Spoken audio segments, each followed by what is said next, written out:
দেখেন আওয়ামী লীগের কোন নেতা যুদ্ধ করেছে কিনা প্রমাণ করতে বলে জুতার মারে বলে এই শহরকে আমি করবো। তারা স্বাধীনতার পার্টি বলে স্বাধীনতাকে কুক্ষিগত করে লুটকে ফেলেছেন, স্বাধীনতাকে কামড়ে কামড়ে ছিঁড়ে ছিঁড়ে রক্ত মানুষের প্রবাহিত করে চুষে খেয়ে জাতিকে শাসন করে দিয়েছে। আজকে আমাদের প্রয়োজন হয়েছে বর্তমান সময়ে শহীদ রাষ্ট্রপতি জিয়াউর রহমান, বেগম খালেদা জিয়া যুগোত্তরসূরি, বিএনপির অ্যাক্টিং চেয়ারম্যান, সমকালীন রাজনীতির উপরে উনি একটা রূপরেখা তৈরি করেছিলেন, 31 দফা দিয়ে একটি রূপরেখা সৃষ্টি করেছিলেন। শহীদের শাসন ফ্যাসিস্ট হাসিনা সরকার।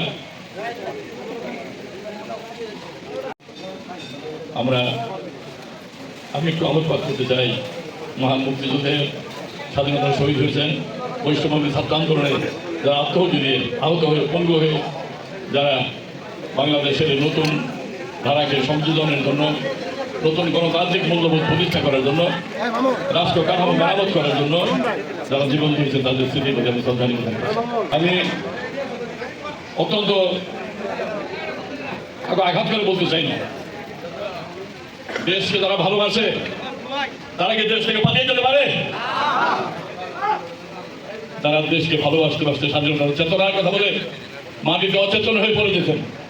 অথচ সেই দলের জামান বলেই দেখেন আওয়ামী লীগের কোন নেতা যুদ্ধ করেছে কিনা প্রমাণ করতে বলে জুতার মারে বলে এই শহরকে আমি করবো।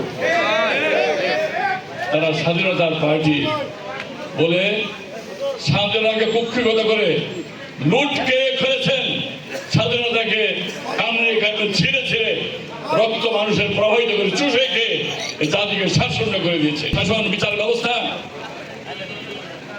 পুলিশের শাসন, সমস্ত শাসনকে তারা পায়ের নিজের পদরোহণ মধ্য দিয়ে তাদেরকে আজকে দেশটাকে একেবারে শূন্যের কোঠায় নিয়ে এসে স্বাধীনতার স্বাদকে মানুষের ঘরে পৌঁছে দেবে দূরের কথা, পায়ের পিছে তাকে আজকে যত স্বাধীনতা অপদস্থ পর্যদস্ত বিপর্যস্ত করার শুরু করছে। আমরা শুনে আশ্চর্য হলেন। আমি একজন মুক্তিযোদ্ধা, 11 নম্বর সেক্টরের যুদ্ধকালীন কোম্পানি কমান্ডার। এই fight against Pakistan army under 11 sector যুদ্ধ করেছি। বীর দর্বে মাথা উঁচু করে মেরুদণ্ড সোজা করে পায়খানাদার বাহিনীর বিরুদ্ধে যুদ্ধ করেছে। আওয়ামী লীগের নেতা প্রয়াত জামানপুর বড় নেতা সভাপতি মারা গিয়েছেন। বললাম যে ভাই ধৈর্য ধর না কেন? বলে সকলেই মনে করে দেশ চালাবো কেন?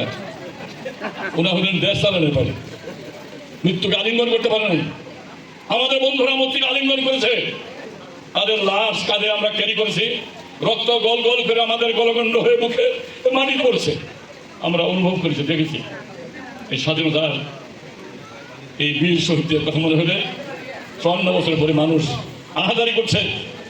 এই দেশের স্বাধীন দেশের স্বাদ পাবকে পাগল হয়ে গেছে, মরিয়া হয়ে গিয়েছে আমার ছাত্র। এই দেশের ছাত্র সমাজ যুগে যুগে পরিবর্তনের পটভূমিকে ছাত্র সমাজ সম্মিলিত করেছে, আন্দোলন করেছে। কারণ বিএনপি তার সহযোগী সংগঠন আন্দোলন করেছে। গুটি কয়েক দালাল হাসিনার সঙ্গে ছিল। স্বাধীনতা যুদ্ধে যেমন ছিল দেশের আপামরের জন্য সাধারণ 99% স্বাধীনতার পক্ষে ছিল, 1% দালাল পশ্চিমাদের সঙ্গে ছিল মাত্র। আজকেও এই গণতন্ত্রের অগ্রযাত্রায় এদেশের মানুষ, ছাত্র জনতা, মুক্তিযোদ্ধা, বিএনপি, তারেক জিয়া, খালেদা জিয়া একাকার হয়ে দেশের মানুষের জন্য লড়ছে মুক্তির স্বাদ গ্রহণ করার জন্য।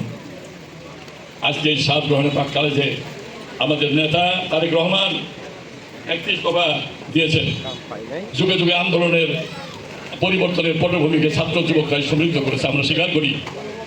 আন্দোলনকে এগিয়ে নিয়েছে তারেক জিয়া 31 দফা দিয়ে যাকে নির্দেশনা দিয়েছেন, আইনসভা, মন্ত্রিসভা, রাষ্ট্রপতি, প্রধানমন্ত্রী, বিচার বিভাগের ক্ষমতার ভারসাম্যতা রক্ষা করে কেউ যত একদিকে দেশকে নিয়ে যেতে না পারে, নিজের কক্ষিগত করতে না পারে, পকেটে করতে না পারে, এরকম একটা কথা, এরকম একটা রাষ্ট্রকে সঠিকভাবে কাঠামো নির্মাণ করে জনগণের রাষ্ট্র, জনগণের ক্ষমতা জনগণের কাছে ফিরিয়ে দেওয়ার জন্য এই গণতান্ত্রিক প্রক্রিয়া উনি অবলম্বন করেছেন, আমাদের সামনে উপস্থাপন করেছেন। এদেশের জনগণ সেটা গ্রহণ করেছে। এদেশের জনগণ শহীদ রাষ্ট্রপতি জিয়াউর রহমান খাল কেটেছেন, একটু আগে দেখলেন উৎপাদন দ্বিগুণ হয়েছে, আপনাদের মনে আছে।